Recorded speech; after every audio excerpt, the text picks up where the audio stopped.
خوبصورت مرد وہی ہوتا ہے جو عورت کی عزت کرنا جانتا ہو، اس سے محبت کرنا جانتا ہو اور اس کی اہمیت سے واقف ہو اور رشتوں کی اہمیت جانتا ہو۔ چہرے اور قد کاٹ سے مرد خوبصورت نہیں بنتا۔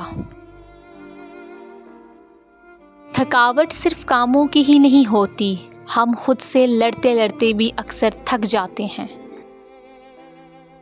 ہر انسان کے رویے میں ایک پیغام چھپا ہوتا ہے، وہ وقت کے ساتھ سن لیا جائے تو انسان خسارے سے بچ سکتا ہے۔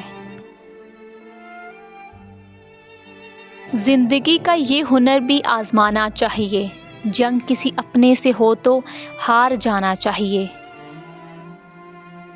اگر آپ ایک خوشحال زندگی گزارنا چاہتے ہیں تو اسے ایک مقصد کے ساتھ جوڑیے، نہ کہ لوگوں اور چیزوں سے۔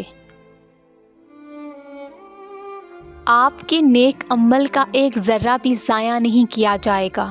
آپ نے کسی کو سلام کیا ہو یا راستہ بتایا ہو، کسی کو اچھا مشورہ دیا ہو یا کسی کے لیے ہدایت کی دعا کی ہو، محشر کے دن ایک ایک ذرہ، یہاں تک کہ آپ کے دل کے نیک ارادے بھی آپ کے نیکیوں کے پلڑے میں موجود ہوں گے۔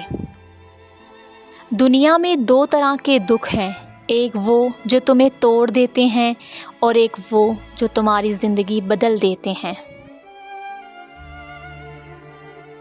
کوئی تم سے بھلائی کی امید رکھے تو اسے مایوس مت کرو، کیونکہ لوگوں کی ضروریات کا تم سے وابستہ ہونا تم پر اللہ کی عنایت ہے۔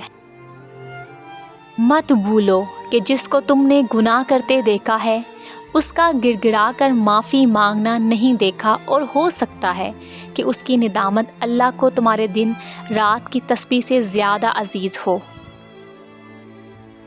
اگر آپ کو یہ ویڈیو اچھی لگی ہے تو ویڈیو کو لائک کریں، چینل کو سبسکرائب کریں۔